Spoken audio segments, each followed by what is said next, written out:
सपने का मतलब जिसका रास्ता ही ना बताओ, सपने का मतलब जिसमें डर लगे कि ये मेरे से कैसे होगा, मेरे जैसा आदमी कैसे करेगा इसको, मेरी औकात नहीं है ये। और अगर आपको ये लगता ही नहीं है तो अभी आप सपना देख ही नहीं रहे। सपने का मतलब है जहां मुझे डर लगना चाहिए कि मैं यहां तक कैसे जाऊंगा, मैं कैसे पहुंचूंगा, मुझसे कैसे होगा। और अगर कोई सपना मुझे डरा नहीं रहा, अगर कोई सपना मुझे ललकार नहीं रहा, तो साहब वो सपना है ही नहीं। सपना वो होता है जो मुझे ललकारे, मुझे डराए और बोले कि तुम्हारी औकात हो तो मेरे तक पहुंच के जाओ। मैंने एक बात जान ली है कि चाहे कितनी भी बुरी किस्मत हो, मेहनत करते रहो, कभी भी हार मत मानना मेरे दोस्त, क्योंकि जब लोग बदल सकते हैं तो किस्मत क्या चीज है। सबसे बड़ा मोटिवेशन वही होता है जो खून खौला देता है। याद रखिएगा इन चीजों को, एक दिन सबका खून समेत लौटाइए। माचिस से नहीं जलाइएगा, तरक्की से जला दीजिएगा उन लोग को, तरक्की से। अब रात भर वो आदमी नहीं सोता, उसका चैन और सुकून खराब हो जाता है। जैसे इंसान को ये लगता है कि आज मैं जहां हूं इससे बड़ा आदमी आगे जाने के लायक नहीं, यहाँ रहने के लायक नहीं हूं। एक कहावत तो आपने सुनी होगी, ढूंढोगे तो ही रास्ते मिलेंगे, मंजिल की फितरत नहीं कि वो खुद चलकर तुम्हारे पास आए, है ना। तो आपको अगर आपकी मंजिल पानी है तो आपको उस रास्ते पर चलना होगा, भले ही उस रास्ते पर चलकर आपको कितनी ही प्रॉब्लम्स को फेस करना पड़े, कितनी ही कठिनाइयों का सामना करना पड़े, कितनी ही आपको ठोकर लगे, लेकिन एक दिन तो ऐसा आएगा ना जब आप अपनी मंजिल तक पहुंच जाएंगे। तो एक बार आप इन कठिनाइयों को, इन मुश्किलों को और ये जो ठोकरें जो आपको लगी है, इनसे आप अगर पार हो गए ना, सफलता और मंजिल ये दोनों ही आपको आपके जीवन में मिलेगी। इसलिए जिस काम में लगे हो, लगे रहो। असफल आदमी जिंदगी भर मेहनत करता है कि एक दिन आराम करेगा। सफल आदमी जिंदगी भर मेहनत करता है कि एक दिन इतना काम हो कि आराम करने का मौका ही ना मिले, इतना काम हो। राइट।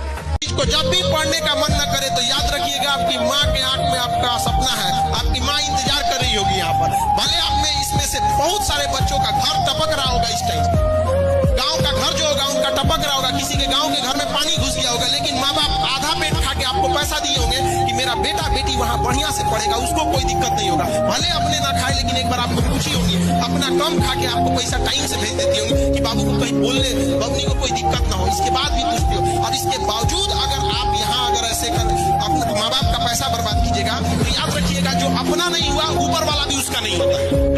जब कोई आपसे पूछने वाला नहीं है कि आप पढ़ रहे हैं कि नहीं पढ़ रहे हैं, जब आपके पिताजी के पास सिर्फ पैसा देने का सामर्थ्य है लेकिन शायद ये पूछने का साहस नहीं है कि आप कर क्या रहे हैं, शायद आपकी माँ उतनी विद्वान नहीं है कि वो आपसे पूछ पाए कि आप पढ़ क्या रहे हैं, और जब कोई पूछने वाला नहीं होता तब आदमी क्या कर रहा है ये डिसाइड करेगा वो आदमी कितना बड़ा बनेगा।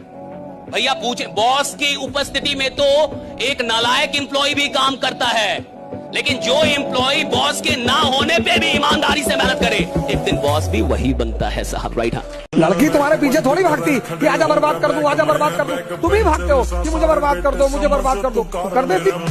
जिंदगी में सफल कौन होता है? सफल वो नहीं होता जिसके अंदर बड़ी प्रतिभा होती है, सफल वो नहीं होता जिसके अंदर बड़ा टैलेंट होता है, सफल वो होता है जिसके अगल बगल जिंदा लोग हैं। अगर वो कहता है कि मुझे करोड़पति बनना है तो चार लोग, अरे तू बनेगा तू, लेकिन हमारे यहाँ उल्टा है। आप बड़ी बात कीजिए कि मैं करोड़पति बनूंगा, अगल बगल कहां जाना, घर के लोग क्या बनेगा, क्या आपको पता है इंसान बड़ा नहीं बनता साहब, इंसान की सराउंडिंग, इंसान के अगल बगल के लोग उसको बड़ा बना देते हैं। जिसके पास चार ऐसे लोग हैं ना जो आपकी हर बात में हाँ मिलाएं कि कुछ बड़ा करेंगे आज सर करेंगे, कुछ बड़ा करें आज सर करेंगे। अरे आज से 1.5 महीने पहले हम लोगों ने कहा था कि बापू सभागार बुक कर देंगे, अरे देखो कितने लोग हैं, मायने नहीं रखता, इस हॉल को भरने की औकात 1 साल के अंदर आपके अंदर है, ये बड़ी बात है। जिंदगी तुम्हारी, मंजिल तुम्हारी, सपने तुम्हारे, हार जीत, मेहनत, सब कुछ तुम्हारी। फिर दूसरों की बातों को सोचकर, सुनकर क्यों हार मान लेते हो? क्या इसी में आपकी समझदारी है?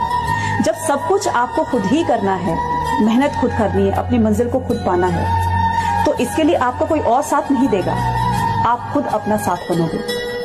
इस जिंदगी में आप एक बार नहीं 10 बार 100 बार हारोगे, लेकिन आपको हार नहीं माननी है। हर बार एक नई शुरुआत के साथ अपने आप को आगे बढ़ाते हुए जिंदगी में सफल होना है और उन लोगों को जवाब देना है जो तुम्हारी हार का इंतजार कर रहे होते हैं, है ना। एक आदमी की असली औकात क्या है ये तब पता चलता है जब उसने जितना कमाया था सब गंवा दिया। अगर आज इस वक्त आपसे सारे पैसे आपके छीन लिए जाए तब कौन है आप, और तब आपकी औकात क्या है। और तब जो है वही आपकी असली कमाई, वही आपकी असली औकात है। ये सीखना क्यों जरूरी है, ये क्यों इंप्रूवमेंट जरूरी है? ताकि एक दिन अगर सब कुछ गंवा भी दे तो भैया सुसाइड, पंखा ना दिखे। वे अब तो पंखा चाहिए, अब तो रस्सी चाहिए, राइट? क्यों? क्योंकि तुम गरीब आदमी हो, तुमने सिर्फ पैसे कमाए, खुद को तो कमाया नहीं, खुद को तो डेवलप किया नहीं। करना यह था कि पैसा कमाते कमाते अपने आप को ऐसा इंसान बना लेना था कि एक दिन अगर पूरा पैसा जमाना छीन भी ले तो साहब ये विश्वास रहे कि एक मौका तो साला फिर से पैसा बना दूंगा, राइट? फिर से पैसा बना दूंगा। एजुकेशन याद रखिएगा, बहुत जरूरी चीज होता है एजुकेशन। हीरा लाख महंगा होता है, हमें पता है कि हीरा महंगा होता है, कांच से तो महंगा होता है हीरा, लेकिन जब हीरा लोग पहनते हैं तो उसी कांच में देखते हैं कि कैसा लग रहा है यहाँ पर। खोने के लिए कुछ है तुम्हारे पास? कुछ है तो काहे का डर है? अरे भूख से, थकान से, बुखार से कहाँ होगा? कहाँ होगा? मर जाओगे। अरे मर तो उसी दिन गए थे जब गरीब के घर में पैदा हुए थे। 24 घंटे का अगर इस्तेमाल नहीं करें तो अगले दिन वो 24 घंटे खत्म हो जाएंगे। हेलो, आप भगवान को ऐसा बोल सकते हैं कि प्रभु तबीयत ठीक नहीं थी, आज 24 घंटे का इस्तेमाल नहीं कर सका, कल का दिन साला 48 घंटा बना दो, कल कुछ गजब करके दिखाऊंगा, ऐसा बोल सकते हैं? नहीं, तो बोलेंगे जो गया सो गया।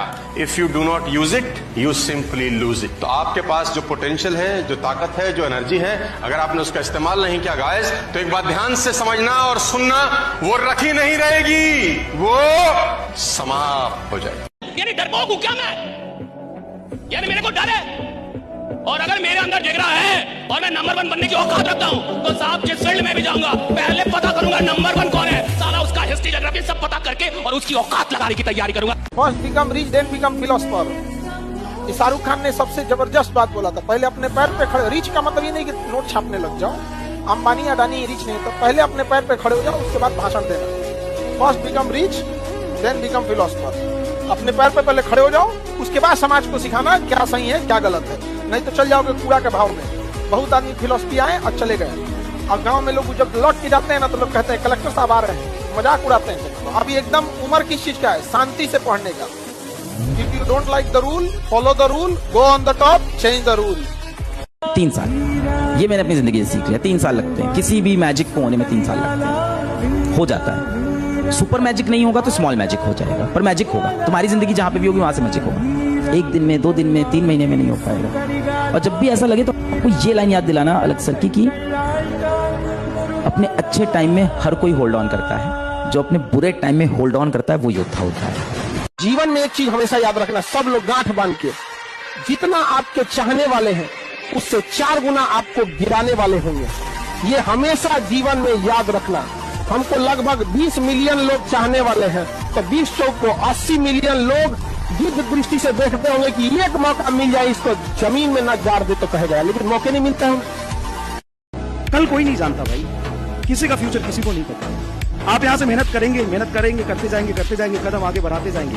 क्या पता यही मेहनत आपको सक्सेसफुल करने, क्या पता वो दिन आपका हो। बस ये मेहनत आपको उस मंजिल तक पहुंचाए। इस साल तुम्हारी कई लोग ने बेइज्जती की है, भूलना नहीं। लोग बोलते हैं ना, किसी ने तुम्हें कुछ बोला, कोई बात नहीं, एक कान से सुनो दूसरे से निकाल दो। मत निकालना बेटा, मत निकालना। ये एवरेज लोगों की कहानी है कि एक कान से सुना दूसरे नहीं निकालना नहीं है। सबसे बदला लेंगे, अपना समय आएगा, सबसे बदला लेंगे। आज किसी का समय चल रहा है, उनको उड़ने दो, अपना समय आएगा, सबको उड़ा के रख देंगे। 24 ही घंटे का मैक्सिमम यूटिलाइजेशन तब हो सकता है जब आप अपने सोने के टाइम्स में कटौती करें, क्योंकि अगर आपने 24 घंटे में 8 घंटा सोया तो 33% जिंदगी तो सारा सुप्त अवस्था में निकल जाएगी। और ये कहना बकवास है कि 8 घंटे की नींद जरूरी होती है, ये महा बकवास है। अगर तू ठान ले तो हर चीज पॉसिबल है, ठीक है? शर्त क्या रहेगी? पहली चीज है सब चीज छोड़नी पड़ेगी। उस डिल्यूजन से, उस एक इमेजिनरी वर्ल्ड जहाँ पे तेरी शादी ब्याह चल रही है, त्योहार चल रहे हैं, वहां से हट जा। अब क्या है ना, अब रगड़ने वाला टाइम। पता है यूपीएससी की परीक्षा वर्ल्ड के टॉप 3 टफेस्ट एग्जाम में से एक होती है। सबसे पहले चाइना का गाओकाव आता है, दूसरा इंडिया का IIT एडवांस आता है और तीसरा भारत का यूपीएससी सिविल सर्विसेज का एग्जाम आता है। तो आप जब भारत के नहीं विश्व के टॉप 3 टफेस्ट एग्जाम में बैठ रहे हो तो कम से कम अपने आप को इस बात का क्रेडिट दो कि तुमने इतनी हिम्मत तो की कि वर्ल्ड के टॉप 3 टफेस्ट एग्जाम में आप कम से कम पार्टिसिपेट तो कर रहे हो। अपने आप को इस बात का ही क्रेडिट दे दो। अगर आपको कामयाबी चाहिए तो आप याद रखिए, कुछ प्राप्त करने से पहले आपको कुछ त्यागना पड़ेगा। रॉकेट को भी बहुत ऊंचाई तक जाना होता है ना, तो अपने साथ लगे बूस्टर को छोड़ देता है। चंद्रयान भी चांद पे पहुंचा था ना, अपना बूस्टर, GSLV, PSLV, लैंड, पूरा ऑर्बिटर सब छोड़ दिया था। लास्ट में उतरा था तो केवल लैंडर उतरा था। क्योंकि कुछ लोग आपको केवल रास्ते में साथ देने के लिए आते हैं, मंजिल तक आपको अकेले जाना होता है। 100 बार गिरे उठ, फिर खड़ा और चल, और रॉन्ग अपने लक्ष्य को प्राप्त कर। ये गिरना और निराश होना, हताश होना, ये हमारे जीवन में नहीं, बिल्कुल नहीं। हर कदम करते रहो, कदम आगे बढ़ाते रहो। टैलेंट से फर्क नहीं पड़ता, अगर तुम्हारे पास मेहनत करने की क्षमता है ना, तो टैलेंट को तुम बीट कर दोगे। तुम्हारी क्लास के अंदर कितने ऐसे स्टूडेंट होंगे जो कि तुमसे बहुत टैलेंटेड होंगे, तुमसे पढ़ने में बहुत अच्छे होंगे, बट अगर तुम मेहनत करना जानते हो ना, तो तुम बहुत अच्छा स्कोर कर जाओगे। और यही मैं तुम्हें जगाने के लिए बोल रहा हूं, क्योंकि ना छोटी क्लासेस के अंदर ना तुम भी ये स्टूडेंट थे, के पास टैलेंट था, मेहनत भी किया करते थे, बट अब ना हुआ क्या है ना कि तुम्हारी मेहनत गायब हो गई है पूरी तरीके से, और तुम्हारे पास बस टैलेंट बचा है। और तुम सोच रहे हो कि टैलेंट के भरोसे तुम कुछ कर लोगे, नहीं, तुम्हें मेहनत करनी पड़ेगी। जब तुम्हारा अंदर की स्टेटस मजबूत है तो संगति तुम्हारे ऊपर कुछ नहीं कर सकती। संगति उस पर प्रभाव डालती है जिसकी मानसिक स्थिति कमजोर है। वरना मोदी जी पता नहीं कितने कितने लोगों के साथ रहे होंगे, किसी का फर्क पड़ा नहीं, क्योंकि इंस्टिंक्ट अंदर की मजबूत है। असली मर्द वो नहीं जो लड़की पटा रहा है, असली मर्द वो है जो घर की जिम्मेदारी उठा रहा है और इस तपती धूप में अपने बाप को घर पे बिठा के खिला रहा है। संसार में किसी को अपना बनाने के पहले उसकी परीक्षा लो। वो स्वार्थी तो नहीं है, वो हमारा शोषण तो नहीं करना चाहता। ऐसा विश्वास मत करो, किसी से भी विश्वास मत करो। विश्वास तब करो जब कुछ दिन उसको परख लो, जांच लो, तब विश्वास करो। संसार में अंधा विश्वास मत करो। वो कौन सी गलतियां हैं जो स्टूडेंट को करने से बचना चाहिए अपनी लाइफ में? अपना टाइम किसी को नहीं देना चाहिए। सबसे बड़ा दुर्भाग्य है कि करियर बनाने की उम्र और प्रेम करने की उम्र एक ही होती है। ये दोनों ही चीजें ऐसी हैं जो पूरा फोकस मांगती हैं। तो ऐसे में आदमी कैसे बैलेंस करे, मूल समस्या तो ये है ही। लेकिन जब मुझसे बच्चे पूछते हैं, क्लास के बच्चे, कि सर ऐसी ऐसी दुविधा है, क्या करना चाहिए, और प्रेम बड़ा गहरा हो गया है, रहा नहीं जाता है, तो मैं एक ही बात कहता हूं कि कुछ दिन फिर प्रेम कर लो। और मुझे बड़ा भरोसा है कि 20-25 दिन प्रेम करने के बाद फिर लगने लगता है कि कुछ और ही कर लेते हैं। अगर प्रेम उछला है, अगर प्रेम केवल देह का है, अगर प्रेम केवल चेहरे की चमक देख के हुआ है, अगर प्रेम केवल अदाएं देख के हुआ है, अगर प्रेम केवल मेकअप के बाद के चेहरे से हुआ है, तो वो 20-25 दिन से ऊपर टिकेगा नहीं। 20-25 दिन में असलियत सामने आ जाती है। जब दो लोग बात करते हैं, उनका पूरा स्तर आमने सामने आ जाता है। वो मेकअप पीछे चला जाता है, हैसियत या औकात सामने आ जाती है, और अधिकांश मामलों में प्रेम का जो ग्राफ है वो यूं बढ़ के यूं नीचे आता है। तो जब नीचे आ गया तो मुक्त हो गए, मुक्त होकर पढ़ाई कर लो। और यदि प्रेम ऐसा मिल गया संयोग से जो मुक्त करता है, प्रेम में रहकर मुक्त करता है, तो वो आपको पढ़ने से रोकेगा नहीं। इंसान की जेब खाली हो कोई बात नहीं, इंसान के विचार बड़े होने चाहिए। ये बात सिर्फ कह रही है दुनिया, मान नहीं रही है। हर इंसान को जब मौका मिलता है ना, वो आपको जज करता है आपके पहनावे पे, आपके जूते पे, आपके घर पे, आपकी गाड़ी पे। जिसके पास पैसा है उसके सब करीब है, उसका कोई नहीं है जो यहाँ गरीब है। खाली है दुनिया, ये एकदम सच है। और अगर दुश्मनी कभी हो भी जाए ना, ये ध्यान रखना है कि बाद में दोस्ती हो सकती है। बशीर बद्र ने कहा है, दुश्मनी जमकर करो लेकिन ये गुंजाइश रहे, गर कभी हम दोस्त हो जाएं तो शर्मिंदा ना हो। मोहब्बत बहुत खूबसूरत सी चीज होती है, इससे हो जाए कभी खत्म नहीं होती, ये मेरा मानना है। और अगर वो खत्म हो गई तो वो मोहब्बत थी ही नहीं, वो इस कलयुग का अट्रैक्शन था, वो इस कलयुग का लस्ट था। लोगों ने अट्रैक्शन को भी प्यार मोहब्बत बोल दिया। अरे कभी मोहब्बत होना सच में तो ना किसी को भूल पाओगे, और अगर वो मिल गया तो हमेशा बढ़ते जाओ, कभी कम नहीं। आपको नींद आ रही है, खुद को उठाओ, पढ़ो। आपको मन नहीं कर रहा है, आप खुद को बैठाओ, पढ़ो। आपको दोस्त यार मिला बुला रहे हैं, उनको मना करो, बैठो, पढ़ो। मन बार बार आपका भागेगा, मन को पकड़ के रास्ते पे बार बार लेके आओ। मन फिर भागेगा, मन को फिर पकड़ के रास्ते पे लेके आओ। अपने मन को अपने कंट्रोल में करो। इस फोटो को बड़े ध्यान से देखना और समझना। समझ वही पाएगा जो बहुत गहराई से सोचेगा। आप जीवन में अपने आराम के, अपने कंफर्ट जोन के इतने आदी हो गए हैं कि अपनी सफलता की सीढ़ी के डंडे खुद ही आग में जलाने लग रहे हैं। ध्यान से देखिए, इसमें आप एक बंद कमरे में बैठे हुए, आपको आपकी मंजिल तक पहुंचाने के लिए जो साधन है उसी साधन को आप यूज कर रहे हैं अपने आराम में। मेरे दोस्तों एक बात ध्यान रखना, मेहनत करने की उम्र में जब तुम आराम करोगे तो जब आराम करने की उम्र आएगी ना तो मेहनत करनी पड़ेगी। बेहतरीन दिनों के लिए ना बुरे दिनों से लड़ना ही पड़ता है। एपीजे अब्दुल कलाम साहब ने भी एक बात कही है कि every successful person has a painful story and every painful story has a successful and. इसलिए दर्द को अपनाओ और कामयाबी के लिए तैयार हो जाओ। भगवान कुछ नहीं करता, भगवान आदमी को अपॉर्चुनिटीज देता है, मौके, बस। उसके सिवा वो कोई काम नहीं करता, है ही नहीं उसका कोई काम। और देने के नाम पे 3 चीज इंसान को देता है, चौथी उसके पास है ही नहीं, बल, बुद्धि, विद्या। इसलिए जितने लोग मंदिर के अंदर जाके भीख मांगते हैं, बाहर वाले तब भी ठीक है, भीख मांगे दोनों जगह है, अंदर भी है बाहर भी है। जो अंदर जाके भीख मांगते हैं उसमें बहुत सारे लोगों को कुछ मिलता ही नहीं, क्योंकि गलत चीज मांग रहे हैं। अपने माँ बाप को गरीबी के लिए मत कोसिए, अपने माँ बाप से कभी ऊंची आवाज में बात मत कीजिए, क्योंकि माँ बाप ने जो किया है ना वो तो आप कभी कर ही नहीं सकते। बुज़दिल होते हैं वो बच्चे जो माँ बाप को गरीबी के लिए कोसते हैं।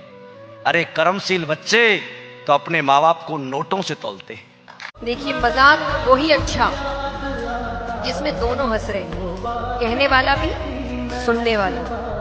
अगर एक हंस रहा है और एक को तकलीफ हो रही है, इसको मजाक नहीं बोलते, और ऐसे मजाक को वहीं बंद कर देना चाहिए।